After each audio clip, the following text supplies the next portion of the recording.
The adjustments to the 2023 halted and delayed the process of completing the 2024 budget. The team has been working very hard to improve the budgets of the country and also to improve the multi-year projections, which were absent from previous budgets. Reflecting on the year 2023, based on the unaudited actuals, we note that the revenue aligns with the budget. However, the actual expenses are lower than the budget expenses, which results in an even higher result than was anticipated for the year 2023. I want to express my sincere gratitude to the finance team for their tireless efforts in striving to complete the budget 2024 on time. Although we didn't quite achieve our goal, I deeply appreciate the hard work that went into it. It was mutually agreed with the CFT not to seek Article 11 advice for the 2024 budget, as it is not a requirement to ensure timed completion by December 2023. We actually submitted the 2024 budget to Council of Ministers, approved on November 17, 2023, and received their feedback on December 15th, to the Council of Advice on December 15, 2023. However, due to the Christmas vacation and elections, there was a delay in incorporating the Council of Advice feedback and updating the budget accordingly. There was some discussion about whether the new Council of Ministers should present the 2024 budget. However, considering the time that has passed, it was decided to proceed with the current version of the 2024 budget. Therefore, I am here today to present to you the draft 2024 budget. In this presentation, I will cover the following topics: the vision and mission of the Ministry of Finance, along with key highlights for the year 2023. I'll provide an overview of the figures, starting with a comparison between the budget 2024 and the budget 2023, and the actual figures for the years 2023 and 2022. Please note that the actual figures for the years are unaudited and sourced from the Quarter 4 report, which has been shared with the Parliament, along with the approved annual report for 2022. Following this high-level comparison, I will delve into a more detailed analysis. After comparing the budget for 2024, I will summarize the main factors contributing to the expense increase in this budget. I will offer insight into the policy priorities of the Ministry of Finance for the year 2024 and touch on key values upheld by the Ministry. Lastly, I will conclude the presentation by highlighting other important factors influencing the budget for 2024. The Ministry of Finance has the following vision and mission. These are the key prioritization of our policies for the year and the decisions made. During the remainder of the presentation, there are many topics, especially in the highlights for the year 2023, which can directly be linked to a specific mission of the Ministry of Finance. The vision: the Ministry of Finance strives to execute macroeconomic fiscal policies and initiatives that aid in the expansion and diversification of St. Martin's economy, provide fiscal sustainability, and to be the catalyst for innovation regarding the government operations. The mission: efficiently oversee the country's finances by adopting new methods and technology to improve, standardize, and streamline and automate processes. Provide accountable advice to government in the policy areas and execute it by providing the public with accurate, relevant information and exceptional service. The Ministry is focused on lifelong learning for its staff and the public to empower persons to reach their full potential. Some highlights for 2023 would be some key accomplishments. One of our significant achievements was securing the 90 million guilders for essential investments in both the government apparatus and St. Martin's as a whole. Despite having plans and aspirations, without funds, they remain just that, plans. Since 2014, St. Martin hadn't received approval for capital expenditure. While we did receive funding after earmark from the trust fund for major projects, accessing and using these funds for small projects proved more complex than anticipated. Of the 90 million guilders, 60 million guilders came from a loan officially transferred to our accounts in November 2023. And 30 million were approved of grants from the Netherlands via the TWO. This was only possible through extensive preparation work demonstrating our commitment to key projects. The process to secure the loan involved resolving financial backlogs, improving budget quality, and extensive discussions with the CFT. Now that the funds are available, it's time for us to continue to execute. Another noteworthy achievement is the refinancing of the COVID loans, which was tied to the NES solution. We secured the most favorable interest rate at that time possible at 3.4%.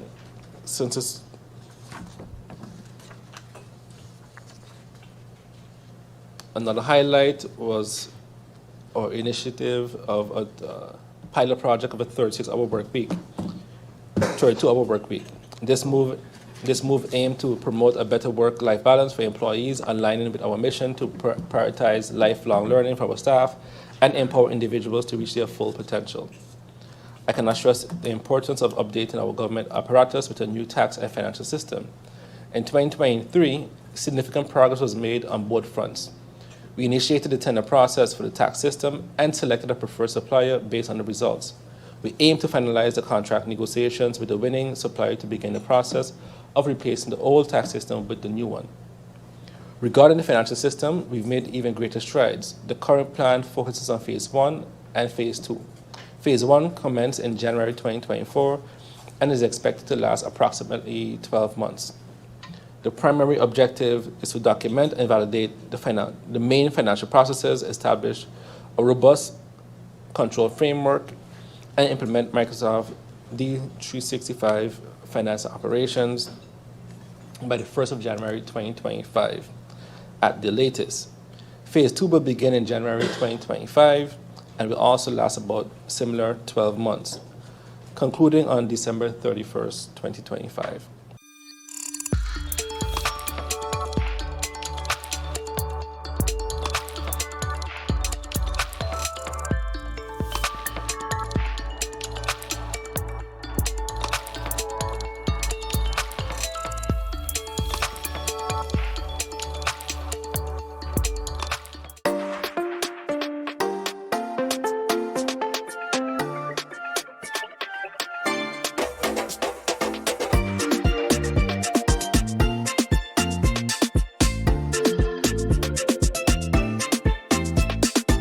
For all of life's twists, turns, and defining moments, RBC is open for all of you.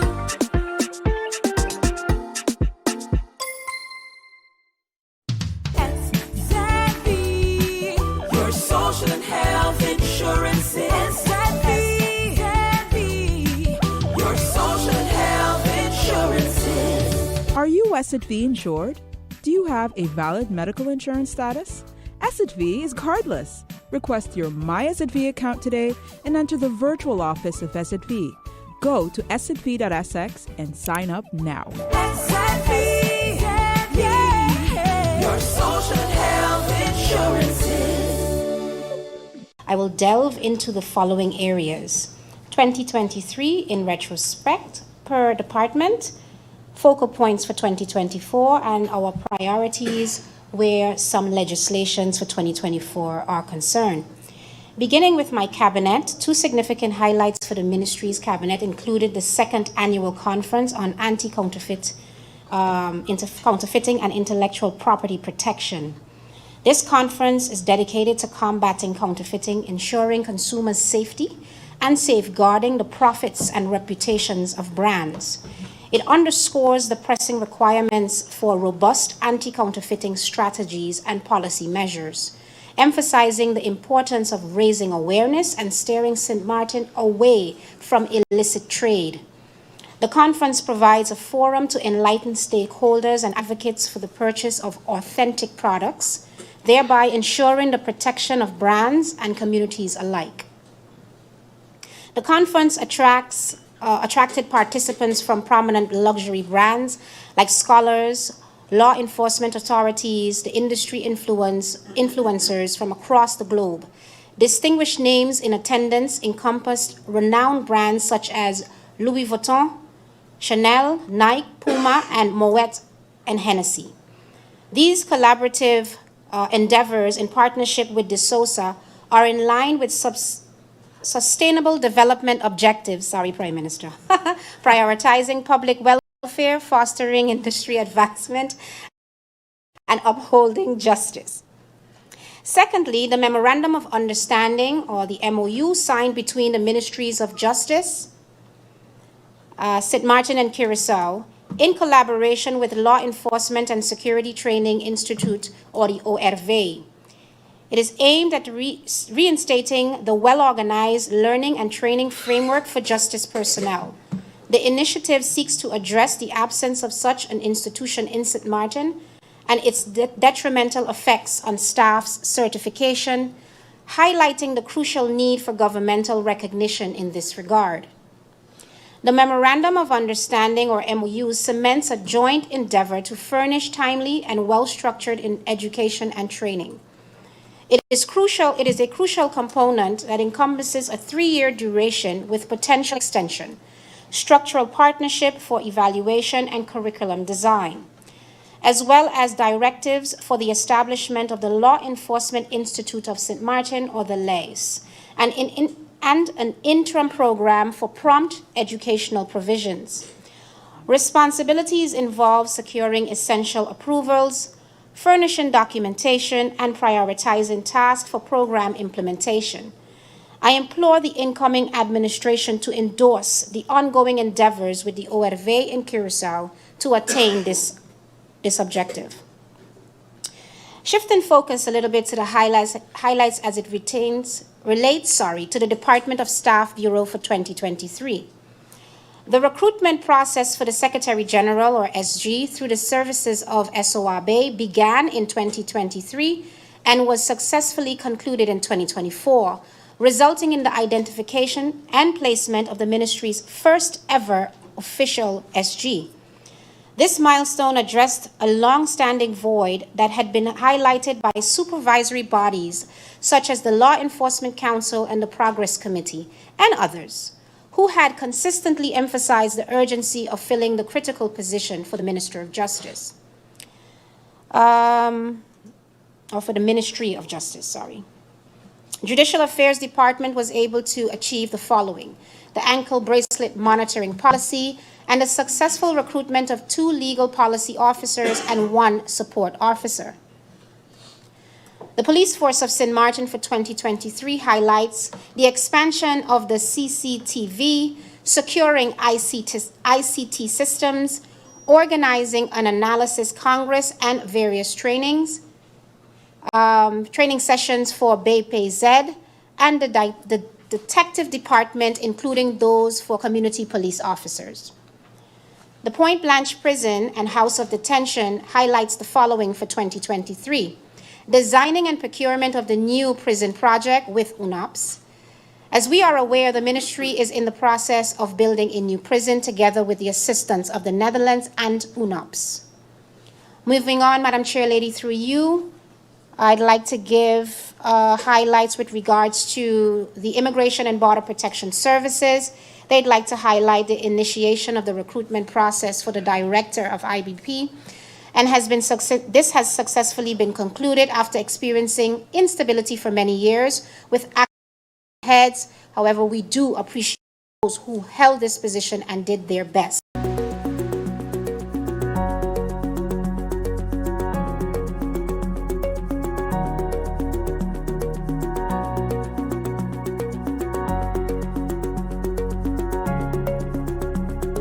In a spirit of cooperation and partnership, the European Commission recently orchestrated a field visit followed by a crucial meeting between representatives of the state and the collectivité. The objective of this meeting was clear: to assess the progress made in various projects financed by the European Union and to strengthen coordination between all stakeholders. Well, this meeting concerns more specifically the management of the European funds. So every year we would have a meeting of this magnitude where a delegation will come directly from Brussels, and they will be accompanied by people from Paris who are in charge with the management of European funds, but from a French perspective, and of course supported by members coming from Guadeloupe, being the managing authority of the European funds. So these different bodies will form a delegation of about 50 more persons, and they will come to examine the the follow-up on the consumption of the European funds. That's what they're here to do, because there are different levels of European funds in the area of infrastructural development, in the area of training and what they call social programs, and also in the area of fishery and agriculture. So they're all here now to examine the dossiers and see how we are doing in terms of consuming the funds. Because you must know that the European funds is organized in such a way that if you don't consume the funds by a particular period, chances are you can be impacted negatively in the sense that those funds could go back to Europe and you will lose the benefits of those funds. So therefore, these type of meetings serve to, again, evaluate the situation and to know where emphasis have to be placed to speed up the process to consume the funds. Listening keenly to the authorities from Brussels, it seems as if as far as St. Martin is concerned, we are doing great in terms, well, yeah, they are very much pleased, satisfied with how our technicians are operating in terms of consuming the funds, making sure that the companies or the services that to whom funds have been allocated, that they are doing their best to consume within that framework. So from that standpoint, I must say that I'm very pleased with our local technicians. So let me profit to commend them, Rodrigue Angeli in particular, and his entire team for the great job that they are doing thus far. And as a matter of fact, because of the fact that we are doing well in terms of consuming our funds, which again was confirmed by the technicians coming from Brussels, it puts us in a very, I think it gives us strong arguments to continue to argue the fact that St. Martin's can become what they call a managing authority of the European funds. Like I said, most of the European funds are managed out of Guadeloupe, between state and the region of Guadeloupe.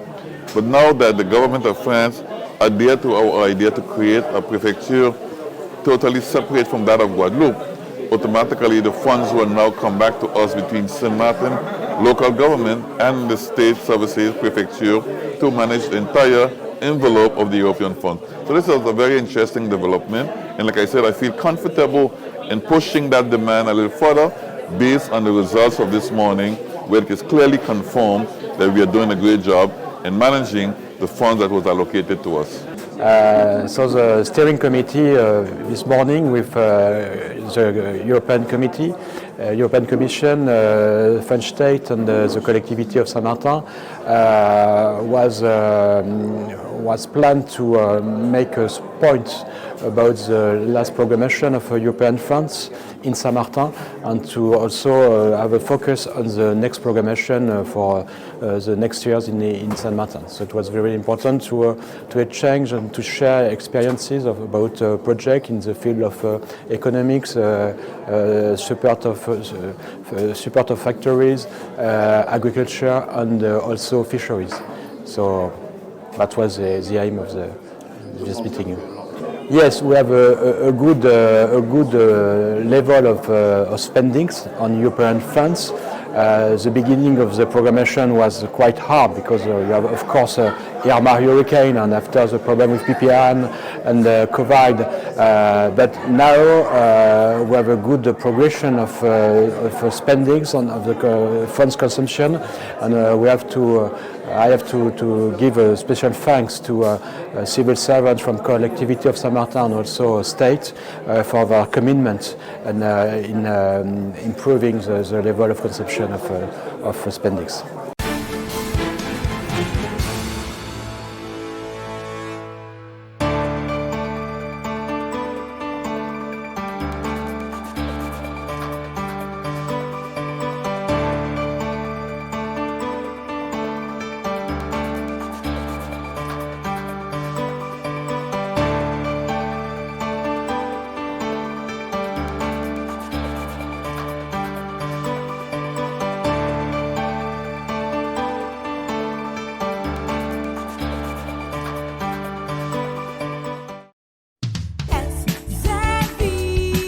Your social and health insurance is your social and health insurances. Are you SXM insured? Do you have a valid medical insurance status?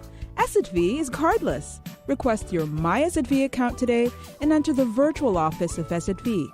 Go to sxv.sx and sign up now. SXV, yeah. Your social health insurances.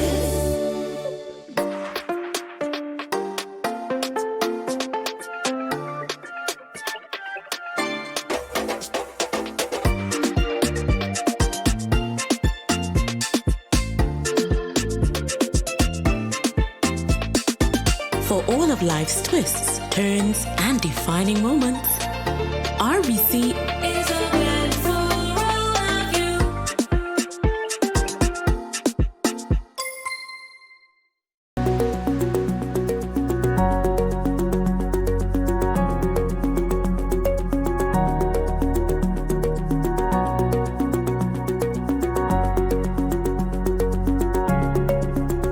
Prime Minister the Honourable Gaston Brown emphasises that the Financial Action Task Force and the Global Forum have highlighted deficiencies within the legislation that must be addressed to fulfil Antigua and Barbuda's international obligations. Specifically, he points to weaknesses in areas concerning non-profit organisations and weapons of mass destruction. The changes also aim to address grey issues affecting the country's listing among the European Union's non-compliant jurisdictions. From time to time, we have had some issues in terms of the administrative aspect, the compliance aspect, and that is where we're trying to address the issue of tax transparency, in which recently the European Union would have actually placed Antigua and Barbuda on a sanctioned list for tax transparency, because they reckon that the provision of financial statements by the entities under which these acts are governed, they have not been compliant.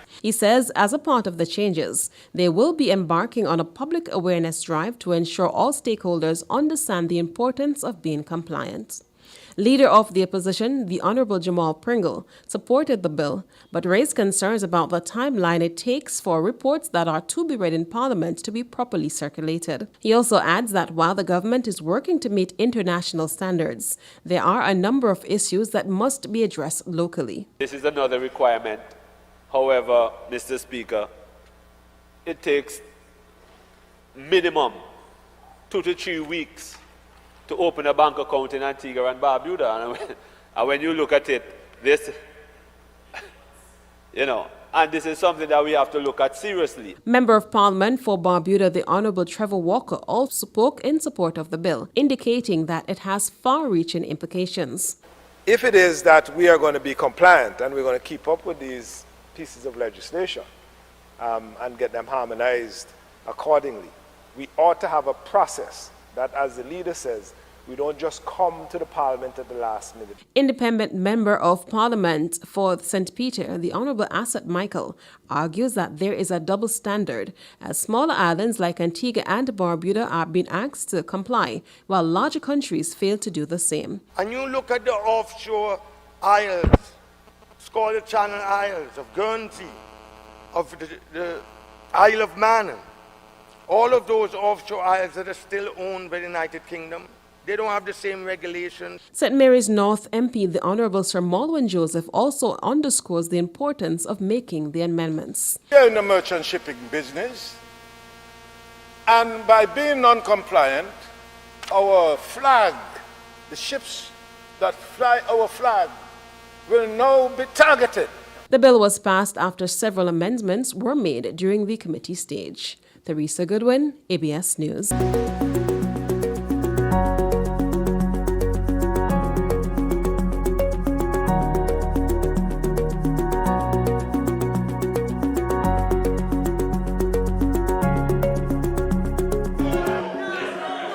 The unprecedented walkout by government members during the opposition leader's budget presentation on Tuesday is still a talking point for stakeholders.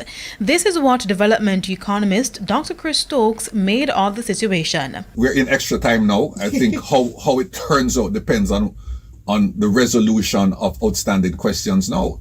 Have all reports been tabled? Was the return of the Auditor General's report tactical so that one could say that there are no outstanding reports? These are questions that need to be answered. Tuesday's dramatic move was the latest in a series of back and forth between the government and the opposition over the Speaker of the House, Juliet Holness's performance in tabling parliamentary reports. On Friday, General Secretary of the Jamaica Labour Party, Dr. Horace Chang, said there were no outstanding reports from the Integrity Commission or the Auditor General to be tabled in Parliament. Dr. Chang also dismissed suggestions that the House Speaker was deliberately delaying the tabling of reports. However, in a surprising twist, Auditor General Pamela Monroe Ellis disclosed that 2 reports that were sent to Parliament on December 28 and January 29 were returned on Friday by Mrs. Holness.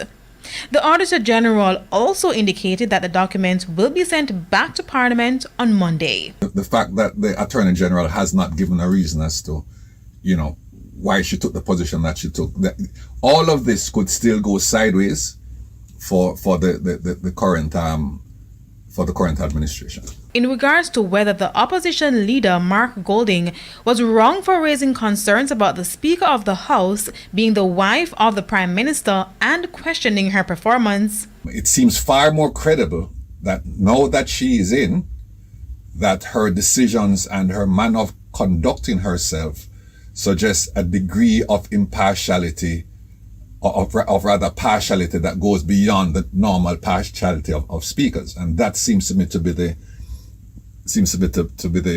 issue. It has no credibility to me to say that it should not have been done in the first place from where you are sitting. On the issue of the relationship, I don't think it's a good idea. And I think the fact of the walkout is, in fact, evidence of this. The issue of the capacity or the decisions taken, quite frankly, based on some events that have happened maybe in the last 3 or so days, kind of cause you to question. Dr. Stokes and attorney Nicole Gordon were speaking on Radio Jamaica's That's a Wrap program with Earl Moxham on Sunday.